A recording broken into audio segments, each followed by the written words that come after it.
This is the family history of Isaac, son of Abraham. Abraham had begotten Isaac. Isaac was 40 years old when he married Rebekah, the daughter of Bethuel the Aramean of Padan Aram, and the sister of Laban the Aramean. Isaac entreated the Lord on behalf of his wife, since she was sterile. The Lord heard his entreaty, and Rebekah became pregnant. But the children in her womb jostled each other so much that she exclaimed, "If this is to be so, what good will it do me?" She went to console the Lord, and he answered her, "Two nations are in your womb, two peoples are quarreling while still within you. But one shall surpass the other, and the older shall serve the younger." When the time of her delivery came, there were twins in her womb. The first to emerge was reddish, and his whole body was like a hairy mantle. So they named him Esau. His brother came out next, gripping Esau's heel. So they named him Jacob. Isaac was 60 years old when they were born. As the boys grew up, Esau became a skillful hunter, a man who lived in the open, whereas Jacob was a simple man who kept his tents. Isaac preferred Esau because he was fond of game, but Rebekah preferred Jacob. Once, when Jacob was cooking a stew, Esau came in from the open, famished. He said to Jacob, "Let me gulp down some of that red stuff. I am starving." That is why he was called Edom. But Jacob replied, "First give me your birthright in exchange for it." "Look," said Esau, "I'm on the point of dying. What good will any birthright do to me?" But Jacob insisted, "Swear to me first." So he sold Jacob his birthright under oath. Jacob then gave him some bread and the lentil stew, and Esau ate, drank, got up, and went his way. Esau cared little for his birthright.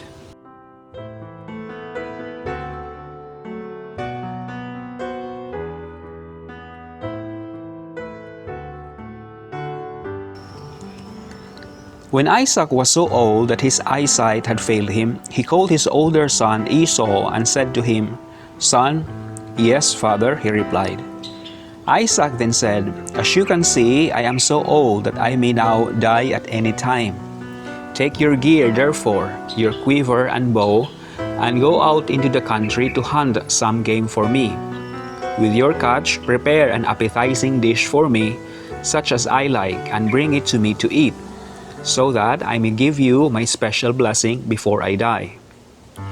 Rebekah had been listening while Isaac was speaking to his son Esau. So, when Esau went out into the country to hunt some game for his father, Rebekah said to her son Jacob, "Listen, I overheard your father tell your brother Esau, 'Bring me some game, and with it prepare an appetizing dish for me to eat, that I may give you my blessing with the Lord's approval before I die.' Now, son, listen carefully to what I tell you. Go to the flock and get me 2 choice kids. With this, I will prepare an appetizing dish for your father, such as he likes. Then bring it to your father to eat, that he may bless you before he dies." "But my brother Esau is a hairy man," said Jacob to his mother Rebekah, "and I am smooth-skinned. Suppose my father feels me, he will think I am making sport of him, and I shall bring on myself a curse instead of a blessing." His mother, however, replied, "Let any curse against you, son, fall on me. Just do as I say. Go and get me the kids." So Jacob went and got them and brought them to his mother. And with them she prepared an appetizing dish, such as his father liked. Rebekah then took the best clothes of her older son Esau that she had in the house, and gave them to her younger son Jacob to wear. And with the skins of the kids she covered up his hands and the hairless parts of his neck. Then she handed her son Jacob the appetizing dish and the bread she had prepared. Bringing them to his father, Jacob said, "Father." "Yes," replied Isaac. "Which of my sons are you?" Jacob answered his father, "I am Esau, your firstborn. I did as you told me. Please sit up and eat some of my game, so that you may give me your special blessing." But Isaac asked, "How did you succeed so quickly, son?" He answered, "The Lord your God let things turn out well with me." Isaac then said to Jacob, "Come closer, son, that I may feel you, to learn whether you really are my son Esau or not." So Jacob moved up closer to his father. When Isaac felt him, he said, "Although the voice is Jacob's, the hands are Esau's." He failed to identify him because his hands were hairy, like those of his brother Esau. So in the end, he gave him his blessing. Again, he asked him, "Are you really my son Esau?" "Certainly," he replied. Then Isaac said, "Serve me your game, son, that I may eat of it and then give you my blessing." Jacob served it to him, and Isaac ate. He brought him wine, and he drank. Finally, his father Isaac said to him, "Come closer, son, and kiss me." As Jacob went up and kissed him, Isaac smelled the fragrance of his clothes. With that, he blessed him, saying, "Ah, the fragrance of my son is like the fragrance of a field that the Lord has blessed. May God give to you of the dew of the heavens and of the fertility of the earth, abundance of grain and wine. Let people serve you, and nations pay you homage. Be master of your brothers, and may your mother's sons bow down to you. Cursed be those who curse you, and blessed be those who bless you." Jacob had scarcely left his father, just after Isaac had finished blessing him, when his brother Esau came back from his hunt.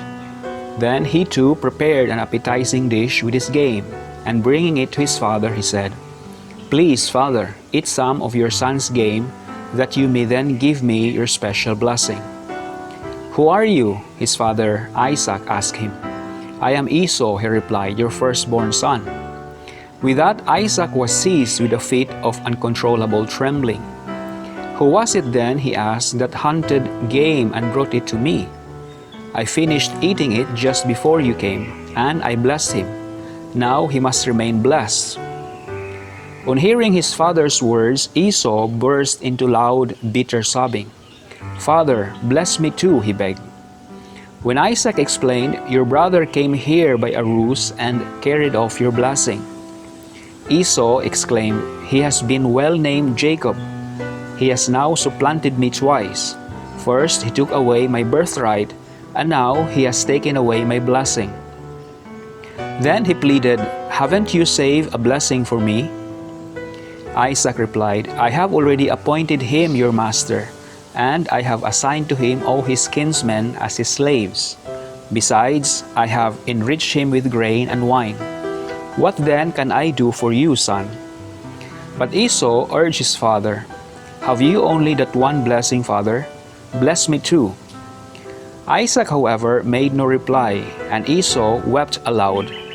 Finally, Isaac spoke again and said to him, "Ah, far from the fertile earth shall be your dwelling, far from the dew of the heavens above. By your sword you shall live, and your brother you shall serve. But when you became restive, you shall throw off his yoke from your neck." Esau bore Jacob a grudge because of the blessing his father had given him. He said to himself, "When the time of mourning for my father comes, I will kill my brother Jacob." When Rebekah got news of what her older son Esau had in mind, she called her younger son Jacob and said to him, "Listen, your brother Esau intends to settle accounts with you by killing you. Therefore, son, do what I tell you. Flee at once to my brother Laban in Haran, and stay with him a while until your brother's fury subsides, and he forgets what you did to him. Then I will send for you and bring you back. Must I lose both of you in a single day?"